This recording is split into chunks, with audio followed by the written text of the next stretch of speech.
বাংলাদেশে 64টা জেলা আছে, প্রতিটা জেলায় একটা মাঠ আছে, সেই মাঠে একটা স্বপ্ন আছে। যে স্বপ্নের গল্প কেউ বলেনি, আমি বলবো, আমি দিশুসা। এটা 64 ডিস্ট্রিক্ট ক্রিকেট জার্নি। 2024 সাল, নান্দাইল উপজেলা, ময়মনসিংহ জেলা। এখানে একটা একাডেমি শুরু হলো। ভালো নেট বক্স নাই, ভালো কনক্রিটের পিচ নাই, পর্যাপ্ত ইকুইপমেন্ট নাই, বৃষ্টি হলে সব শেষ। এখানকার ছেলেরা মাস শেষে একাডেমির ফি দিতে পারে না। তারপরও এক বছরে ময়মনসিংহ জেলা আন্ডার 14-এ একজন ক্রিকেটার, নতুন করে ইভেন্টে 4 জন বিভাগীয় পর্যায়ে সুযোগ পেয়েছে, একজন বিকেএসপি তৃণমূল পর্যায়ে সুযোগ করে নিয়েছে। এটা আসলেই কিভাবে সম্ভব? আজকে সেই গল্পটাই বলবো আপনাদেরকে নান্দাইল ক্রিকেট একাডেমি থেকে। নান্দাইল ময়মনসিংহ শহর থেকে অনেক দূরে একটা উপজেলা। এই উপজেলায় ক্রিকেটের ইনফ্রাস্ট্রাকচার নাই বললেই চলে। বড় কোনো মাঠ নেই, ক্রিকেটের বড় কোনো সুযোগ নেই। একবার বৃষ্টি হলে সব শেষ। আমার পিছনে ব্যাটসম্যানরা নেট করতেছে, আসলে একটা ভালো নেট বক্স নেই, একটা ভালো কনক্রিট নেই। এই যে কনক্রিটে ব্যাটিং করতেছে, আসলে এই কনক্রিটে আপনি যদি ব্যাটিং করেন অনেক সময় আনইভেন বল হয়। কনক্রিটটা অনেক জায়গায় ফাটা আছে, গর্ত আছে, কিন্তু তারপরও এখানে তারা ব্যাটিং করছে, প্র্যাকটিস করছে। বৃষ্টি হলে প্র্যাকটিস অনির্দিষ্টকালের জন্য বন্ধ হয়ে যায়। এই স্বপ্নবাজদেরকে থামিয়ে দেয় বৃষ্টি। আমার মতো যারা ক্রিকেট নিয়ে কাজ করে তারা আসলে বৃষ্টিকে প্রচুর পরিমাণে ভয় পায়, কারণ একটাই, আমাদের জেলা লেভেলে, বিভাগীয় লেভেলেই তো ইনডোর নাই, আর উপজেলা লেভেলে তো এটা স্বপ্ন। এত কিছু সীমাবদ্ধতার মাঝেও 2024 সালে এখানে একটা একাডেমি তৈরি হয়, নান্দাইল ক্রিকেট একাডেমি। সীমাবদ্ধতার মধ্য দিয়েও এখানে ক্রিকেট প্রশিক্ষণ দিচ্ছেন রবিন। রবিন হচ্ছে একজন ফিজিক্যাল চ্যালেঞ্জ ক্রিকেটার, নিজে ফিজিক্যাল চ্যালেঞ্জ ক্রিকেট খেলছেন আর এখন অন্যদেরকে শেখাচ্ছেন। নিজে শিখেছেন আসলেই থেমে যাওয়া যাবে না, সীমাবদ্ধতার মধ্য থেকেও নিজের সাথে যুদ্ধ করতে হবে, পরিবেশের সাথে যুদ্ধ করতে হবে, তারপর ক্রিকেটটা খেলতে হবে। সে এটা শিখে গেছে। সে এখন নান্দাইল ক্রিকেট একাডেমিতে তার কাছে যারা শিখছে সে সেটাই শেখাচ্ছে যে সীমাবদ্ধতার মধ্যেও থেমে যাওয়া যাবে না। এই একাডেমি শুরু করলেন কেন? নান্দাইলের ছেলেদের জন্য কি স্বপ্ন দেখেন?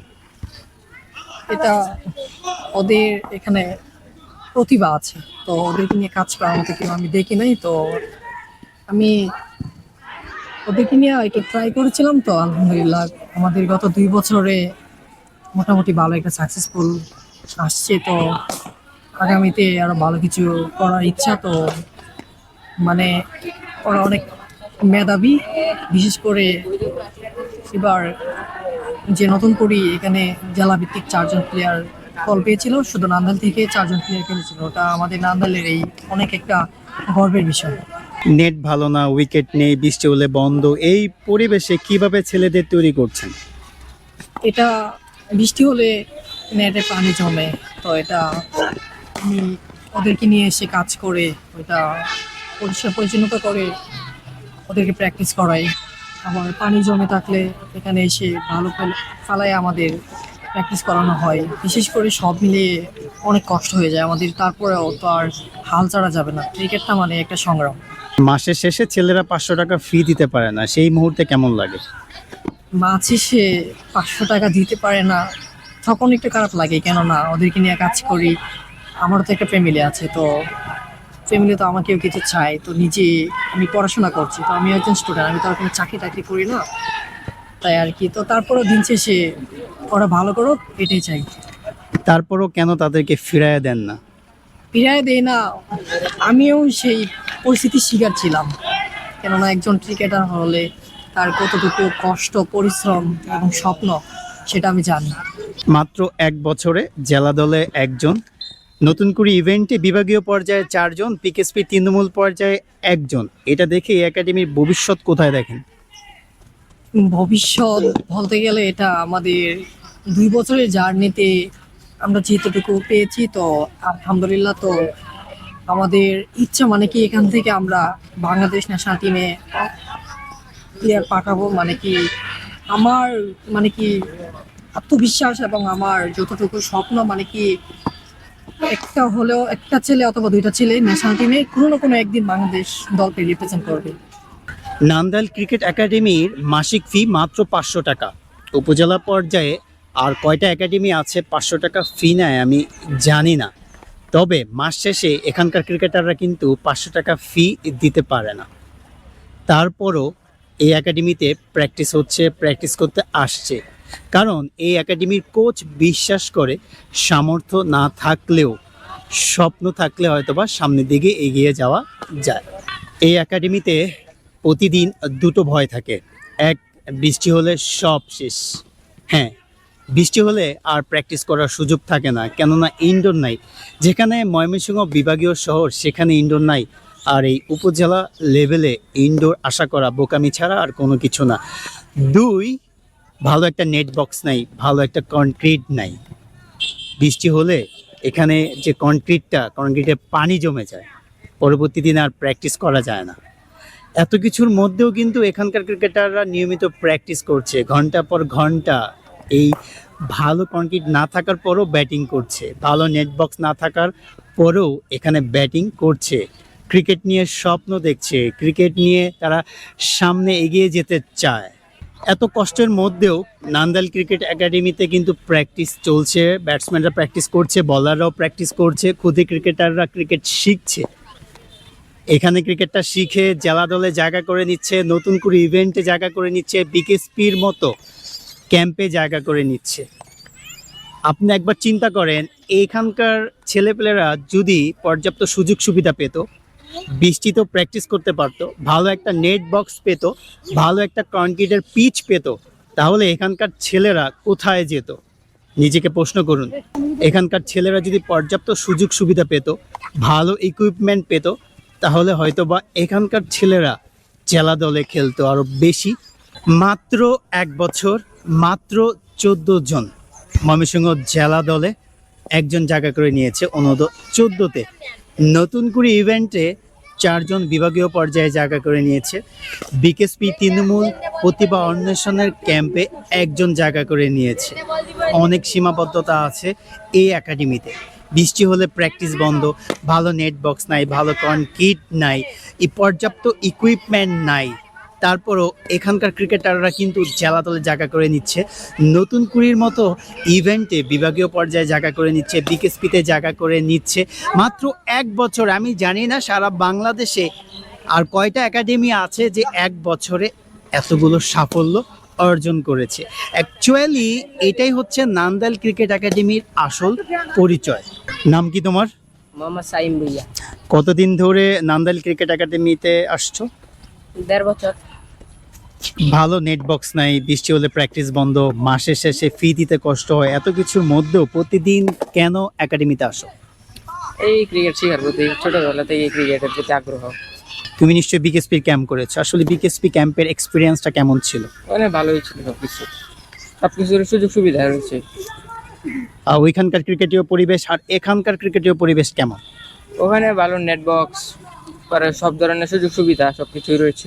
এই নান্দাইল ক্রিকেট একাডেমি থেকে নতুন করে ইভেন্টে বিভাগীয় পর্যায়ে 4 জন ডাক পেয়েছে, তারপরে ময়মনসিংহ জেলা পর্যায়ে আন্ডার 14-এ 1 জন খেলেছে, বিকেএসপি তৃণমূল পর্যায়ে 1 জন ক্যাম্প করেছে।